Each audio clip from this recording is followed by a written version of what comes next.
So what is up everyone, welcome back to ID's Aviation. Today I will be sharing with you my thoughts on the Gemini Jet's new airport terminal. I've had it for about 1 year now, so I think it's a great thing to share with you guys my thoughts and my opinion on the terminal. And is it really worth the price? Because that's also a constant question that comes up with this huge terminal. And so if you'd like to view my final conclusions, please stay until the end of the video, and also make sure guys to follow my Instagram, my newly opened Instagram. I just opened it like 1 day ago, and if you'd like to see all my photos and all my insights on the channel, please follow me there. It would be a great help to me, my channel, and helping me grow. And please make sure to like and subscribe. So anyways, let's begin. So Gemini Jet advertises this airport terminal as one made of durable material, resin, with pre-constructed materials and inspired on real-world airports. It advertises it pretty well. Advertises it as a terminal that will be useful for your model aircrafts, that will be realistic as well, based on real life airports, real life architecture, and that it will also be of good material. It will not be of cheaply made material, and you can confirm that with here the main structure. It's of great structure. It's very solid. It's not like hollow. It's all solid and quite heavy sometimes especially during assembly. So all of this is pretty well made. All this metal looking is pretty well made as well. Nothing has broken in the 1 year that I've had this terminal. And so yeah, anything from the windows and well, the jet bridges I will talk about later, but the windows and the roof, everything is well made. The battery ports, so everything is quite well made. Maybe the airport does not look the best in terms of architecture, besides the new rotundas that they made. I think that was a great thing Gemini just did, because the older old large terminal, like the one with the monorail and everything, that one didn't have this kind of this rotunda. So I think that's a great addition to the terminal, but and to the design in general. It makes it more interesting. But and the mat, that's here we come with the first problem, which is the mat. The mat itself, it's made of great material. It's not yeah, it behaves very well if you glue it properly, if you assemble it properly. When I remember from when I assembled it, it takes some time, it takes some perhaps effort to assemble it and make it look good and realistic. But I think it's much easier than building your own airports, which is the reason Gemini Jets basically made the terminal. So anyways, that's that. But the mat, even though it's great mat, I think besides being overpriced, $150, yeah, I don't think it's worth that much. Besides the $700 retail price you have to pay for the terminal, yeah, I don't think it's all worth that much. But that's the first problem, that the mat is basically needed for the terminal, but you have to buy it separately. But the problem is not buying it separately. The problem is that the price is really expensive for this mat. I mean, I understand it's made of strong material, as Gemini Jets says in their website, but look, it's not.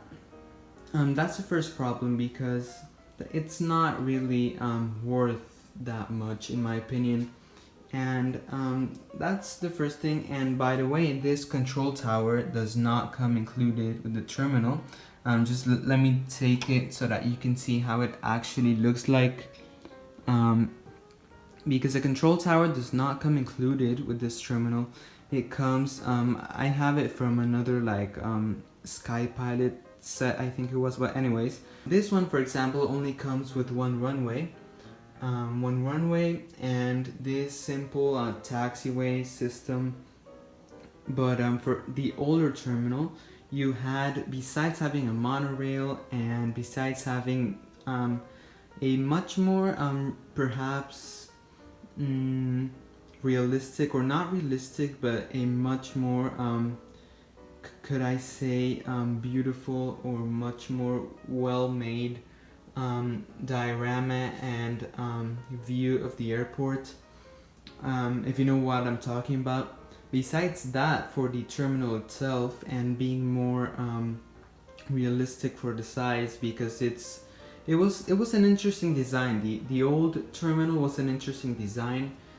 If you watch videos like from Gemini Jets 13, etc., Gemini Jets 333, they're all very it was a much more unique design, because for example here it's only this kind of like these squares and just like the shiny metal roof, but besides the rotunda there's really nothing much more interesting to add, and it's really a downgrade from the old Gemini Jets terminal in my opinion.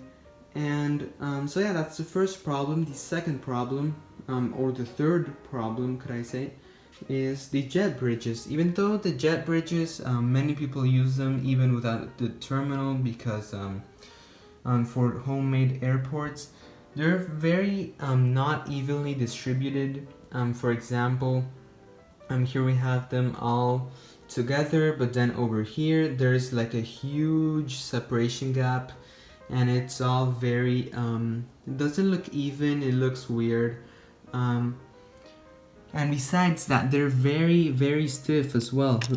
This one, look, I'm not gonna move it because even right now, using my maximum effort to try to kind of push it, it's very stiff. As you can see, it doesn't move. It moves to whatever direction it wants to. But anyways, because they're either too short, like this one that is way too short, or this one that is way too long, so that's something that really doesn't match.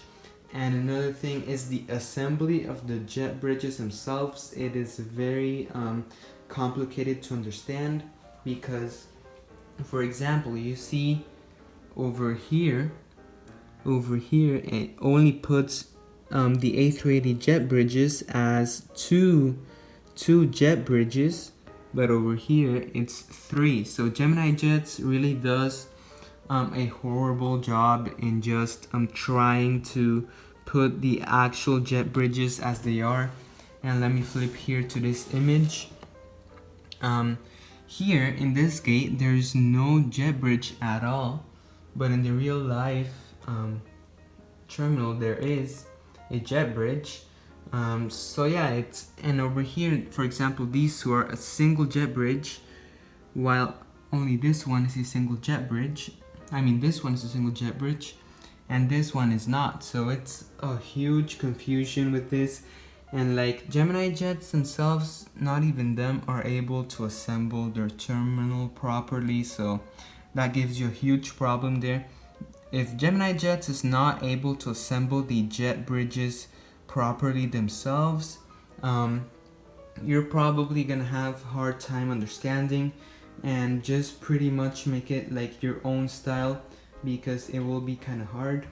So anyways, besides, I had to replace this one because before it used to be like this one, but I had to replace it with an older jet bridge because this one was not able to reach the aircraft itself. So the jet bridge thing is a huge confusion, and it's also something quite yeah, confusion, and something that really gives you sometimes a pain, because you cannot organize your terminal properly. And So yeah, the jet bridges, the organization of the terminal itself is not the best, and I think the older Gemini Jets terminal, I think it does a much better job in the airplanes. It gives more space for both wide bodies um, that actually fit properly into the terminal, and for narrow bodies as well. And even for regional jets, but here you have like this mixed thing that you have some large narrow bodies, but then here it's only it doesn't really give space for regional jets, not for hangars or for cargo terminals or for anything like that. And so I think it's a downgrade, yet another downgrade from the older Gemini Jets terminal. So my final thoughts on this terminal, I mean, I think, is it worth the money? I mean, in a way, it's worth the money because it's a nice setup, and if you have the money, you can go ahead and buy it because it really does look nice. It makes your models really pop out, and it's very beautiful in general. And yeah, it's, if you'd like it, go ahead and buy it if you have the money, because it does pay off over time. But no, at the same time, it's not worth it because both the mat and the terminal combined, I do not think they are worth $850 in my opinion. So yeah, my conclusion is I really don't, if you have the opportunity to make a homemade airport, go ahead, because that is much cheaper and gives a much more unique vibe to your airport, to your style. You know, you make it to your own style. And this one's got cool things too, like for example the lights. Let me turn them on right now. It's got cool stuff, you know. It's got these lights, and it's got this beautiful setup, and the mat is also really good. So look, I'm not judging the terminal itself and the mat and everything. I think Gemini Jets, it's not perfect, because you can see, as I've said, with the jet bridges and all these, the gates, the arrangement of the gates themselves, it's not the best. But Gemini Jets did a reasonable job here. Still a downgrade, I think, from the older Gemini Jets terminal. But so yeah, in conclusion, it's a downgrade. Really, it's not any better. But yeah, I encourage you to make a homemade airport. To just because I think it's gonna be more worth it. Because this is really not worth the price. It's got advantages. It's got advantages, but it has some disadvantages, with the biggest one being the price. The price of this, the price of the terminal. You can find them cheaper on eBay, for example, but still it's highly overpriced. And with it being expensive and being a downgrade from the old Gemini Jets terminal, I don't think it's the best way to finally spend money wisely. And if you'd like to spend it wisely, just make your homemade airport. And yeah, that's it for today. Hope you enjoyed. Please like and subscribe. That would really help me a lot, seriously. And just follow my newly created Instagram at IDs Aviation. And yeah, see you on the next one.